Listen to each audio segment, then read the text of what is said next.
Okay. Jason Winston Jr. says, "Hey guys, I love the stream. With Sith Lord characteristics, what Sith Lord characteristics or traits do you love to hate?" Ooh. Do you love to hate?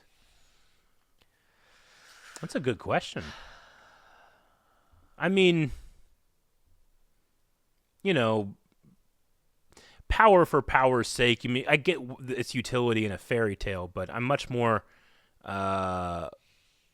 It's much more interesting to watch like Dooku in Tales of the Jedi fall to the dark side because he thinks he's doing the right thing than it is to just like, well, Palpatine. I don't think Palpatine thinks he's doing the right thing. I think that he is trying to rule everything. Sure. And I think he knows that's not right, but he doesn't care. Anakin thinks that he does the right thing by hey, I'm confronted with evidence the Jedi suck, and we're gonna have to get rid of them because they'll never stop. They're gonna assassinate. If even a single Jedi survives, we're gonna die. Is what Palpatine tells him. And that makes sense. So he gets in there and he's like, all right, well, I am the best duelist in the Order. I'm gonna take out all these Jedi, and then I get I open this door and oh my God, there's a bunch of kids. I forgot about the kids. Mm-hmm. But I got to think about my kid, and I got to think about my wife, and then he's stuck in that, That's terrifying, and some people would say, it's too much. He's already killing kids, But I find that more interesting than the more, just power for power's sake like Palpatine is. Sure. But Palpatine is in himself so much fun as a force of nature to watch that I'd love to hate his rhetoric. Sure. Yeah. No, I get what you mean. Like I'd say, out of especially if I'm thinking about the main Star Wars kind of villain guys and stuff, my least favorite is probably Grievous. Just because with Dooku, and Dooku may have been added on more as it went on, but not really because Episode 2, he's talking about how the Jedi and everything, they're being corrupted by the dark side. Yeah. And the Sith is really. I wish leading Qui-Gon was here now. Yeah, there's all those kind of elements there, and you get more of that from Tales of the Jedi, where you see his fall and see him seeing these things that the Jedi are doing for Republic and for greed and for money, basically, even if they're not saying that that's why they're doing it. Mm-hmm. But I don't know. You see the fall of Vader. Darth Maul's in a similar boat to Grievous, where we don't really know where he comes from or anything, but he's so fun, and his craziness that he has in Clone Wars is so fun to mess with and see. Yeah. And even though he's just bad and evil, there's a fun thing there too. Whereas Grievous, I don't really know much about him. He's very just kind of I'm a bad guy, and I'm kind of menacing because I'm a big robot dude, and I cough a lot.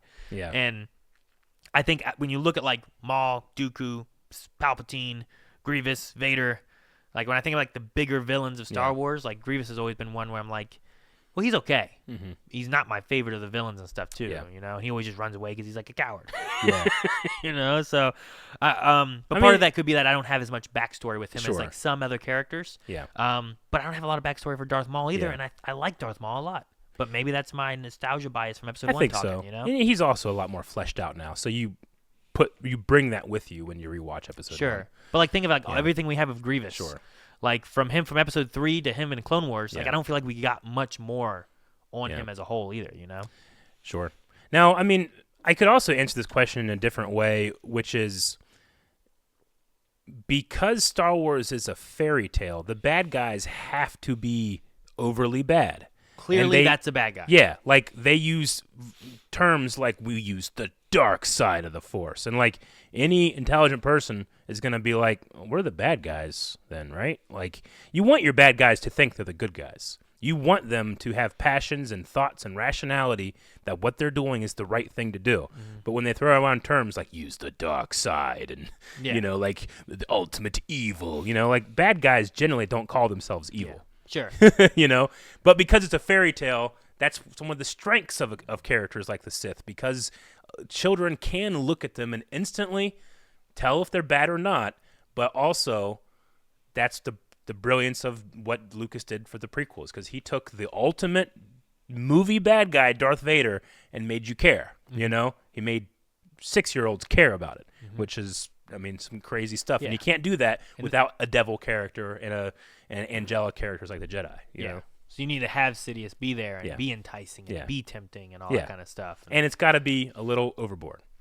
If I'm watching not a Star Wars movie its tone is much more adult themed, then I'm going to feel like that's a little more corny. Mm-hmm. But I'm not. I'm watching a space movie with wizards. Mm-hmm. And that's the bad wizard. That's the bad wizard, yeah. I think as far as for the question itself, because I didn't really answer it, but I don't know if I have any like specific Sith Lord traits or characteristics where I'm just like, I hate that. Like, do you wish that they were able to use different color lightsabers, or you like just having red for them? I mean, it's a cool idea. Red guys, bad. Sure, but good guys aren't just always blue or something, you know? I can clearly remember. It was my senior year of high school, and Episode 3 was coming out. My birthday was May 17th, and the movie came out May 19th. And some of my friends from high school, like the table that I sat at, got me a Star Wars birthday cake, like that, like on one of those days. And on it, they had a General Grievous action figure fighting like an Obi-Wan action figure. And it was cool. And one of the girls that's at the table was like, who's the bad guy? Don't they use red? And I'm like, yeah, you're right. Lucas knows what he's talking about because you don't know which is which. True, yeah. Well, because Grievous steals their lightsabers. He does, them, yeah. Right? And that makes sense, but it is one of those things where it's like, he's not using red. What's going on? You know, the one thing always bothered me was, I'm pretty sure, the original trilogy, TIE fighters shoot green bolts, right? Yeah. And the Falcon shot red bolts. And the X-Wing shot red bolts. And I'm like, why? Yeah. Why don't they shoot green? They shoot red. Yeah. They already have red lightsabers. But the Stormtroopers shoot red, and everybody else, like the clones, shoot blue. Yeah. Like, oh, man, I don't understand how this works. No, I know. So. As long as it's consistent in the battle sphere itself. Like, the TIE fighters always do this way, you know. It works. Sure. Yep. But, no, I don't know. I don't think it matters if they have only red. Yeah. It doesn't matter to me one way or another.